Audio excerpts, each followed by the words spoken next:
आप मेरे पीछे देख सकते हैं, ये सीडीएस थे, पहले सीडीएस इंडियन आर्म फोर्सेस के जनरल बिपिन रावत जी। और यहाँ हम इस वक्त उपस्थित हैं general Bipin Rawat military garrison में। इसके बारे में हम ज़्यादा जानेंगे। हमारे साथ सेना के एक अफसर हैं। सर, जो ये general Bipin Rawat military garrison इसको कहा जाता है, क्यों इस गैरिसन को उनका नाम दिया गया? Ma'am, first of all welcome to General Bipin Rawat garrison. इसका नाम इसलिए पड़ा क्योंकि जो जनरल बिपिन रावत थे, जो देश के पहले सीडीएस थे, उन्होंने अपनी बटालियन 511 GR को यहाँ पे सन 1999 से लेकर 2000 तक कमांड की थी, इसलिए इसका नाम पड़ा general Bipin Rawat garrison. Sir अंदर चले।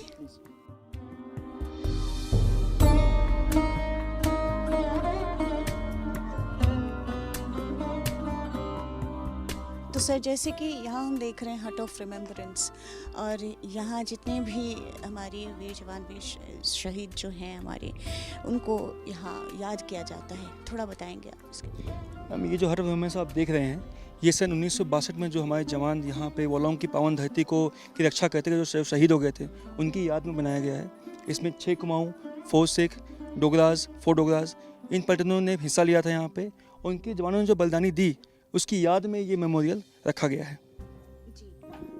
बिल्कुल, यहाँ जो जंग यहाँ लड़ी गई थी, उस जंग के बाद से जो शेप यहाँ पे लिया गया, या फिर जिस तरीके से हमारी भारतीय सेना काम कर रही है देश की सुरक्षा के लिए, वो बिल्कुल हम तारीफ़ तो कह ही नहीं सकते, because it is absolutely a moment of valour for everyone to watch all the all regiments that have come over here working. Just it's a saga of valor that we all know.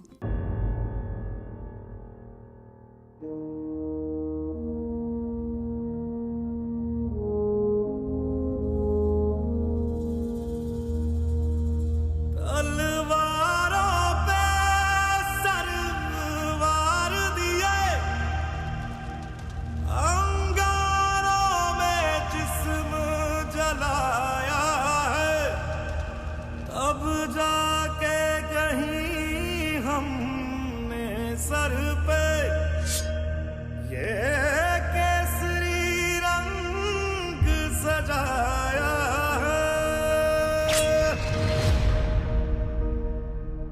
है मेरी ज़मीं, अफसोस नहीं जो तेरे लिए 100 दर्द सहे। महफूज रहे तेरी आन सदा, चाहे जान मेरी ये रहे ना रहे।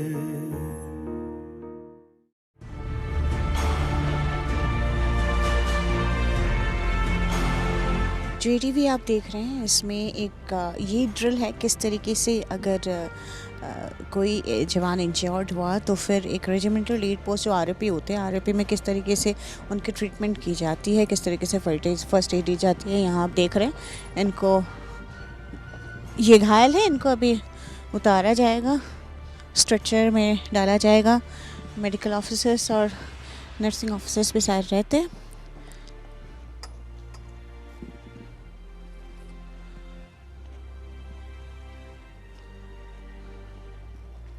ज़्यादातर RAPs अगर आप देखें तो फॉरवर्ड लाइंस में काफ़ी सारे ट्रुप्स और बटालियंस में देखे जाते हैं। इस तरीके से इनको ऊपर अन्य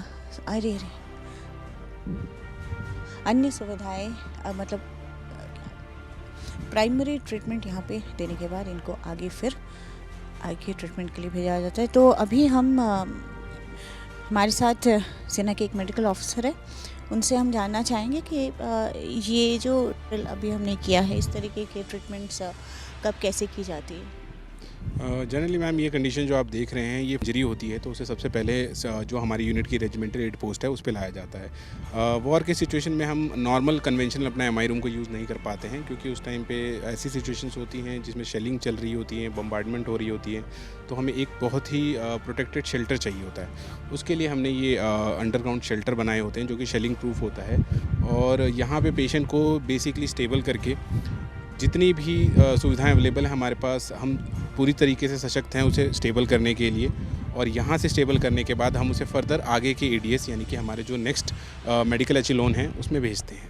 फिर वहाँ से हम इवैक्यूएशन की प्लानिंग शुरू करते हैं। इस दौरान पेशेंट के ऊपर हम टैगिंग करते हैं कि उसको किस तरीके की आगे की सहायता की ज़रूरत पड़ेगी मेडिकल की, और इन सब चीज़ों का ध्यान रखते हुए हम पेशेंट को फिर सही सलामत नेक्स्ट एचेलॉन तक पहुँचाने की कोशिश करते हैं।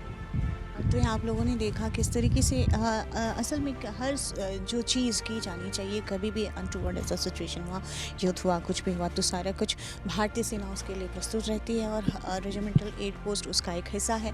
तो इस तरीके से एक पेशेंट को इवैक्यूएट या फिर एक जवान को इवैक्यूएशन से पहले किस तरीके का ट्रीटमेंट दिया जाता है, फर्दर उनको क्या ट्रीटमेंट चाहिए, सब कुछ RAP में उपलब्ध होता है।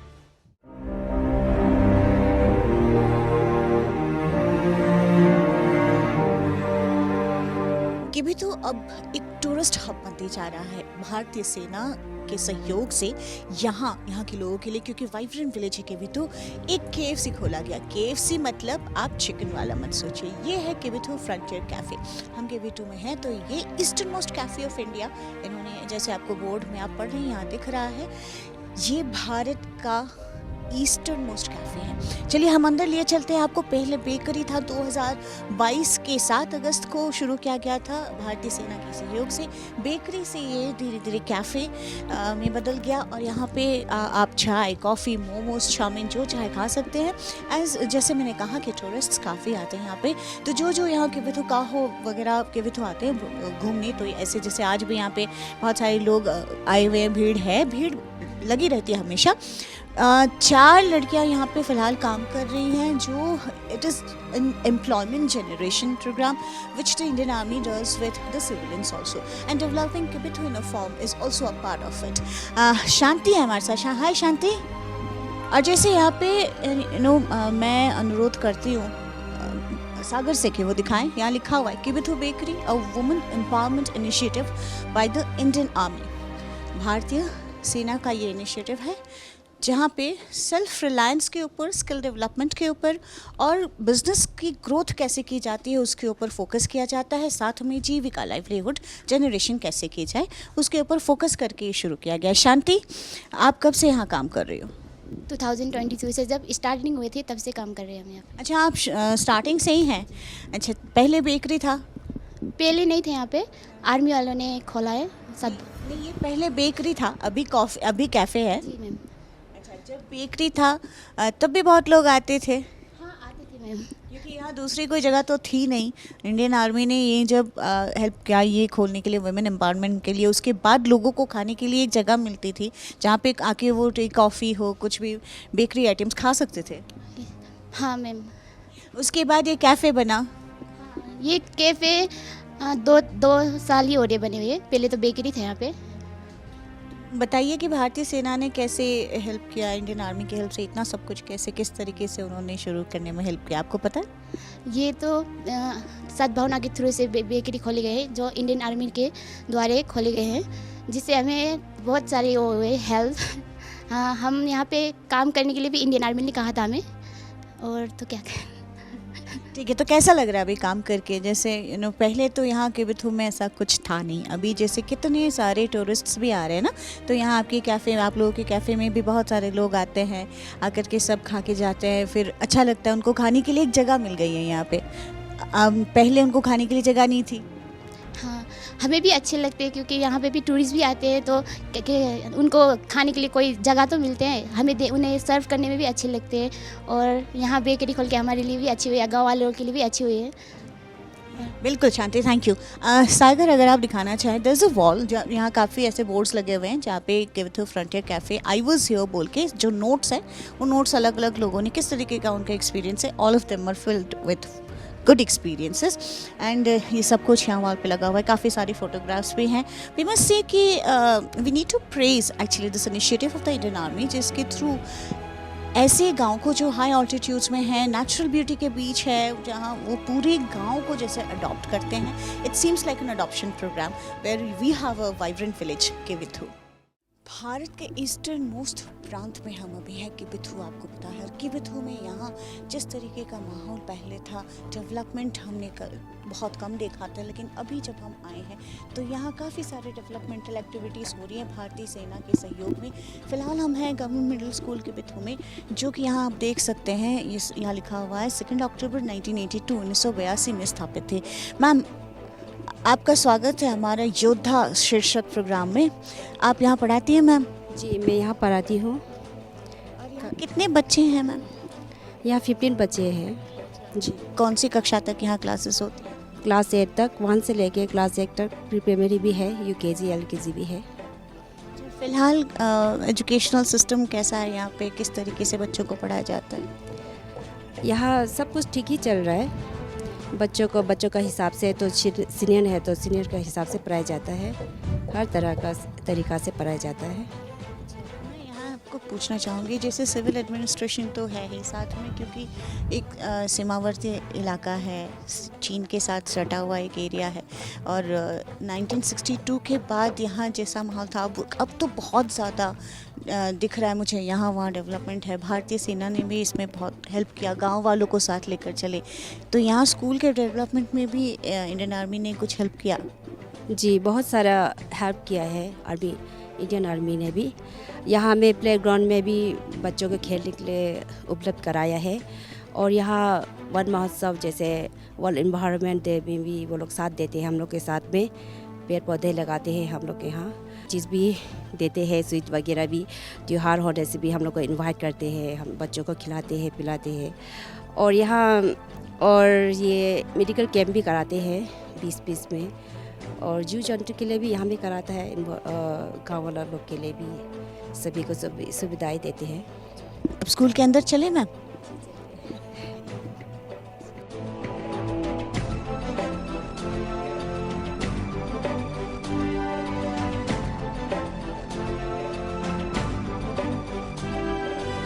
तो आपने देखा कि बच्चे यहाँ पे, आबादी यहाँ पे बहुत कम है। असल बात ये है कि यहाँ पे आबादी बहुत कम है, इस वजह से बच्चे भी स्कूल में क्लासेस में कम हैं। फिर भी 15 बच्चे इस विद्यालय में हैं, स्कूल में हैं, और बच्चे यहाँ अच्छे तरीके से पढ़ते हैं। जो माहौल इनको मिलता है वो बहुत अच्छा है।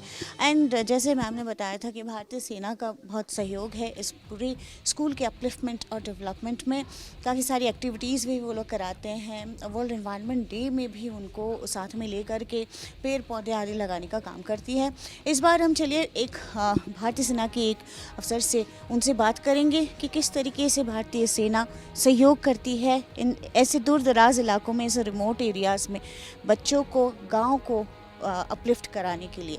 जैसा कि हमने कहा था कि योद्धा द रियल हीरोज़, भारतीय सेना की शौर्य को, पराक्रम को हम दर्शा रहे हैं। साथ ही साथ जो CSR एक्टिविटीज़ भारतीय सेना करती है, जिस इलाके में वो रहते हैं उस इलाके के टोटल अपलिफ्टमेंट के लिए वो काम करते हैं। ख़ासकर जब दूर दराज और ऐसे इलाके में, किविथु जैसे इलाके में तैनात होते हैं।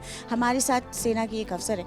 सर, आपसे जानना चाहेंगे कि जैसे अभी हमने ये स्कूल देखा, कक्षा काफ़ी वेल मेंटेन्ड है, आबादी इस जगह की बहुत कम है तो बच्चे भी कम हैं, फिर भी भारतीय सेना का सहयोग जितना है, जितना इस एरिया को डेवलप करने में, इस विद्यालय को डेवलप करने में मैम ने बताया, सर और थोड़ा आप एलैबोरेट करेंगे। वैसे तो सेना और सिविलियंस का हमेशा हर जगह ही तालमेल बहुत अच्छा रहता है, लेकिन ऐसे दूर दराज वाले इलाके में विशेषकर सेना हर स्तर पर इनके एम्प्लॉयमेंट डेवलपमेंट के लिए हर अच्छा काम करती है। अगर मैं किबिथु की बात करूं, यहाँ पर किबिथु एक बेकरी बनाई गई है जिसमें सिविलियंस एम्प्लॉय हैं, जिसमें यहाँ के छोटे लोकल लोगों को रोज़गार मिलता है। अगर मैं यूथ की बात करूं तो यूथ को हम यहाँ पर फिजिकल ट्रेनिंग और गेम जैसी एक्टिविटीज़ करा के लिए उनको प्रोवाइड करते हैं, उनको मोटिवेटेड करते हैं, जिसके जो मोटिवेटेड होते हैं तो उसमें अग्निवीर अगर वगैरह के लिए वो ट्रायल करते हैं। और उसके साथ साथ अगर हम यहाँ पर दूर दराज वाले इलाके में फेस्टिवल जैसी चीज़ें होती हैं तो हम आपस में मिलकर फेस्टिवल एक साथ मनाते हैं, जिसकी वजह से उनका आपसी प्रेम और हमारे साथ बहुत अच्छा लगाव बन जाता है। और उसके साथ साथ दूर दराज इलाके में हम मेडिकल कैंप और कुछ ऐसे सुविधाएं देते हैं जिसे मेडिकल कैंप कवर करते हैं, जिससे उनको छोटी मोटी बीमारियां या फिर कुछ प्रकार के अगर उनको ज़रूरत पड़े तो उसको मेडिकल कैंप से कवर करके उनका मनोबल ऊंचा करने की कोशिश। ये सद्भाव जो है, जो जिस इलाके में भारतीय सेना बस जाती है, कोई भी टुकड़ी, कोई भी रेजिमेंट बसती है, तो गाँव वालों के साथ एक सद्भाव बना के रखती। जी, मैं हमेशा ये रहता है कि सेना और अगर हम सिविलियन हमारे साथ तालमेल मिला के रखेंगे तो हमको भी उनसे काफ़ी सपोर्ट मिलता है और उनको भी हमसे काफ़ी सपोर्ट मिलता है, तो जिसके कारण अब दोनों का आपसी तालमेल अच्छा बना रहता है। जैसे कि इन्होंने कहा कि आपसी तालमेल बना के रखना बहुत ज़रूरी होता है। ऐसे दूर दराज इलाकों में जहां आप दूसरे देश के साथ एक सीमा में हो, बॉर्डर इलाके में क्या होता है कि आबादी बहुत कम होती है और जितने लोग बसे होते हैं उनके साथ एक तालमेल बना के सेना जो एक अन्य सहयोगी काम से ये सारी एक्टिविटीज़ जैसे मैंने कहा वो सारा कुछ करती है। वाइब्रेंट विलेज प्रोग्राम के तहत किबिथु में काफ़ी सारे काम चल रहे हैं। यहाँ जैसे 1962 के बाद ही किबिथु का नाम वोलोंग का नाम याद किया जाता है, किंतु पर देखा गया है कि किबिथु हाल फिलहाल का हो किबिथु ये सारे नाम अभी टूरिस्ट स्पॉट के तौर पर गिने जा रहे हैं। और हम यहाँ आए जब से तब से हम देख ही रहे हैं कि किबिथु बेकरी के बारे में बहुत चर्चा होती है। प्रेमा ताई वो ओनर हैं कि बेकरी के, पहले बेकरी था अभी कैफ़े है। और यहाँ कल भी हमने देखा कि हमने देखा कि आपके कैफ़े में बहुत सारे टूरिस्ट आते हैं क्योंकि यहाँ दूसरा कोई जगह भी है नहीं। और किस तरीके से वाइब्रेंट विलेज के ये प्रोग्राम के अधीन यहाँ किस तरीके का काम हो रहा है? सबसे पहले मैं आपको धन्यवाद देता हूँ NATV को जो यहाँ के हालचाल पूछने आए। तो वाइब्रेंट विलेज प्रोग्राम के तहत में जो काम चल रहा है यहाँ पर कई सारे काम चल रहा है। 10 अप्रैल 2023 को हमारे देश के गृह मंत्री श्री अमित शाह जी खुद यहाँ पर उपस्थित थे। उन्होंने ही यहीं से पूरे देश के वाइब्रेंट विलेज का प्रोग्राम को लॉन्च किया। इससे पहले गांव को कुछ पता नहीं था कि कौन सा फैसिलिटी मिलना है, क्या मिलना है। जब से वाइब्रेंट विलेज लॉन्च हुआ है उसके बाद में फैसिलिटी आना शुरू हुआ है। जैसे अभी जहाँ पर हम खड़े हैं हमारे सामने ही स्कूल है। तो स्कूल जो है वाइब्रेंट विलेज के तहत में बना हुआ है। और जो मेरे पीछे में जो बन रहा है मेरे पीछे जैसे यहाँ पर टीचिंग स्टाफ क्वार्टर वगैरह है, पूरा ये बन रहा है।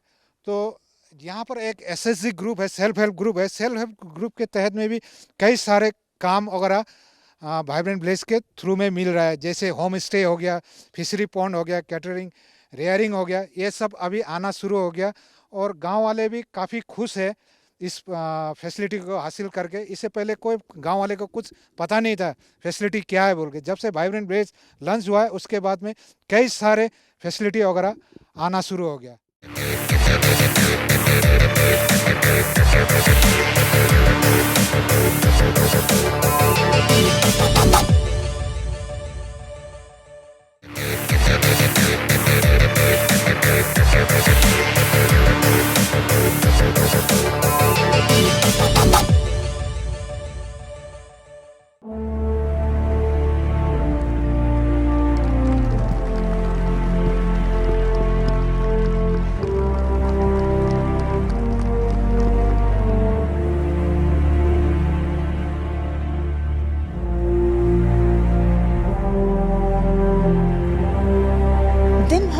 भारतीय सेना के जवानों के साथ रहे।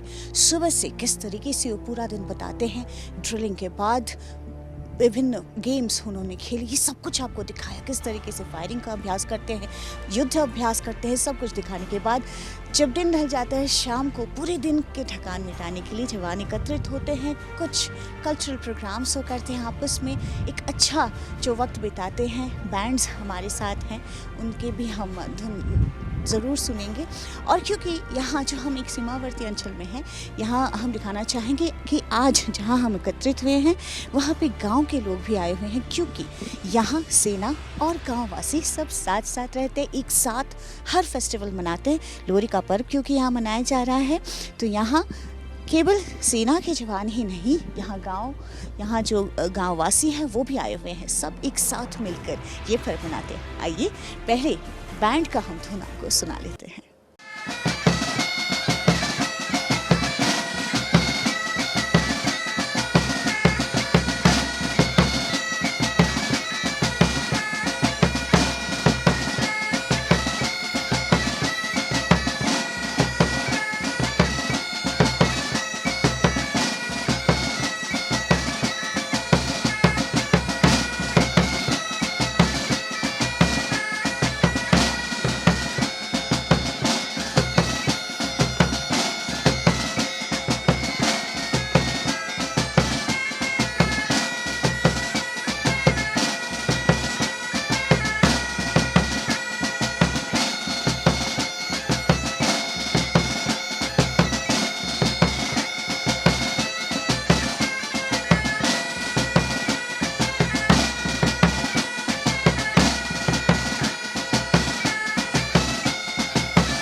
appreciate the effort that has been put on this pipe band and ये pipe band जो है एक्चुअली हर रेजिमेंट में बैंड्स रहते हैं, जैसे मैंने पहले भी आप सबसे कहा है कि जवान अपने मनोरंजन के लिए अपने में बैंड्स वगैरह फॉर्म करते हैं। वैसे ये इतिहास क्या कहता है, क्यों कब से इस तरीके के बैंड शुरू हुए? ब्रास बैंड्स भी कभी कहीं कहीं होते हैं, पाइप बैंड रहते हैं। तो हमारे साथ भारतीय सेना के एक अफसर जुड़े हुए हैं, इंचार्ज क्योंकि रहते हैं हर बैंड के। हम सर आपसे जानना चाहेंगे कि पाइप बैंड जो इनकॉर्पोरेशन है, ये इसका हिस्ट्री क्या है? राम राम। पाइप बैंड में आप सभी का हार्दिक स्वागत है। पाइप बैंड का जन्म 1511 ईस्वी में लंदन में हुआ था। अनेक उतार चढ़ाव और परिवर्तन को समेटे हुए आज पाइप बैंड विश्व की सभी सेनाओं में प्रचलित है।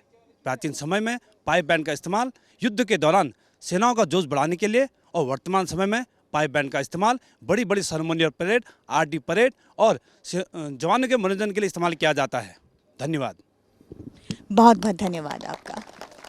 सेना जवानों में काफ़ी उत्साह है। अभी क्योंकि हम लोहड़ी पर्व बना रहे हैं यहाँ पर, और यहाँ क्योंकि ये पवित्र अग्नि यहाँ जहाँ जल रही है, वही पाइप बैंड का परफॉर्मेंस आपने देखा, पर जैज़ बैंड भी है सेना के पास। और भारतीय सेना के इस रेजिमेंट में इन्होंने गांव वासियों के साथ मिलकर जिस तरीके से संगीत के साथ में कल्चर प्रिजर्वेशन का एक माहौल बनाया है, वो आप देखते ही समझ जाओगे।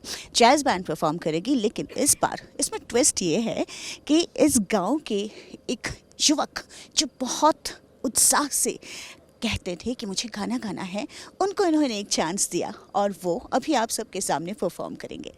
संदेश आते हैं, हमें तड़पाते हैं कि चिट्ठी आती है, वो पूछे जाती है कि घर कब आओगे, कि घर कब आओगे, लिखो कब आओगे, कि तुम बिन ये घर सोना सोना है।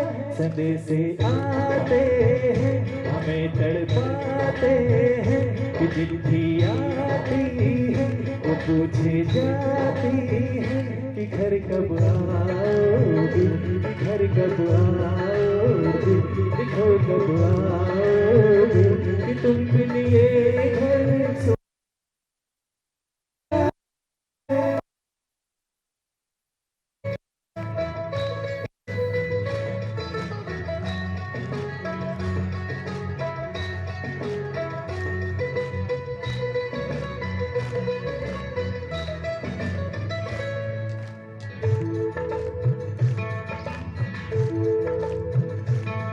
दिलवाली ने, किसी मतवाली ने हमें खत लिखा है कि हमसे पूछा है। किसी की सांसों ने, किसी की धड़कन ने, किसी की चूड़ी ने, किसी के कंगन ने, जल्दी शामों ने, अकेली रातों में, अधूरी बातों में, तरसती बाहों में, और पूछा सी निगाहों ने कि घर कब आओगे, कि घर कब आओगे, लिखो कब आओगे, तुम निगाहों सोना सोना है। संदेश आते हैं, हमें तड़पाते हैं, चिट्ठी आती है, वो पूछे जाती है कि घर कब आओगे, कि घर कब आओगे, लिखो कब आओगे, कि तुम बिन ये घर सोना सोना है। आज हम ऐसी जगह उपस्थित हैं जहां शहीदों के स्मरण में स्मारक बनाया गया है, विजय जी। और ये 62 की लड़ाई, जो 1962 की लड़ाई हुई थी, वोलोंग की युद्ध के जो शहीद हुए थे, वो यहाँ उनको श्रद्धा निवेदन करते हुए ये वोलोंग मेमोरियल बनाया गया है। आज हम जहाँ खड़े हैं वो वोलोंग वॉर मेमोरियल है। इसकी स्थापना का फाउंडेशन स्टोन 1965 में ले किया गया था एंड लगातार उसमें कंस्ट्रक्शन एंड डेवलपमेंट किया जाता है। जो आप मेरे पीछे 5 स्टैचूज देख सकते हैं, वो 1962 की वॉर में जो यूनिट्स थी उनके लिए बनाए गए हैं।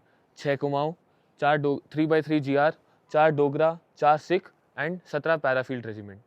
1950 में लोहित रिवर वैली में एक बहुत बड़ा भूकंप आया था, जिससे जो एग्जिस्टिंग म्यूल ट्रैक्स और फुट ट्रैक्स थे वो सारे डिस्ट्रॉय हो गए थे और सिर्फ एक एयरफील्ड के द्वारा ये मेंटेन करी गई थी। जब 1962 की लड़ाई हुई तो हमारे वीर जवान यहाँ पे 16 दिन लगा के 200 किलोमीटर आगे जाके वलोंग में लड़ाई लड़ी थी, जिसमें 22 दिन तक वो युद्ध चला था और सुबह शाम सिर्फ दुश्मनों से ही नहीं बल्कि हार्श वेदर कंडीशन से भी उन्होंने लड़ाई का सामना किया था और पीछे हटने से मना कर दिया था। जो ये वलोंग वॉर मेमोरियल है, ये उन्हीं वीर जवानों की बलिदान को श्रद्धांजलि देने के लिए बना है।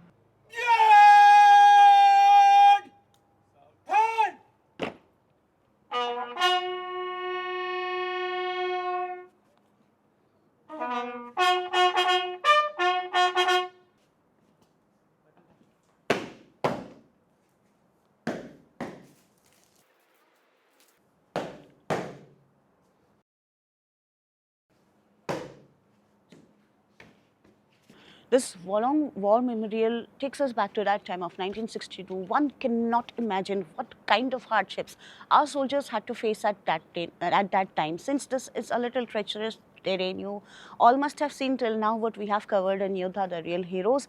And back in 1962, with less arms and ammunition, lot of determination and strong mind, our soldiers 62 की लड़ाई में जो वीर सेनानी, जो हमारे अमर जवान हैं, कहाँ कहाँ ये युद्ध हुआ, वहाँ किस तरीके से हुआ, सारा कुछ इस स्मारक में यहाँ लिखा हुआ है। Asleep in the Mishmi hills.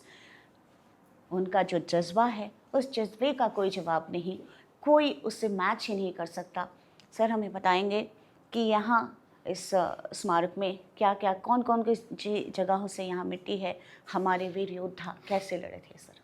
यहाँ पर हमारे वीर अमर जवानों को श्रद्धांजलि और रितलें की जाती है और उन योद्धाओं जो कि अपने उच्च पराक्रम और शौर्य के साथ दुश्मन का डट कर मुकाबला किया और अदम्य साहस लड़ते लड़ते अपने वीरगति को प्राप्त हुए, और जिन जगहों पर उन्होंने अपनी लड़ाई के दौरान वीरगति को प्राप्त हुआ, उन जगहों का हमने मिट्टी लाकर रखा हुआ है, जो कि किप्तू, मदन रिच, आशी हिल, एटी हिल और नामती इलाके की मिट्टी यहाँ पर रखी हुई है।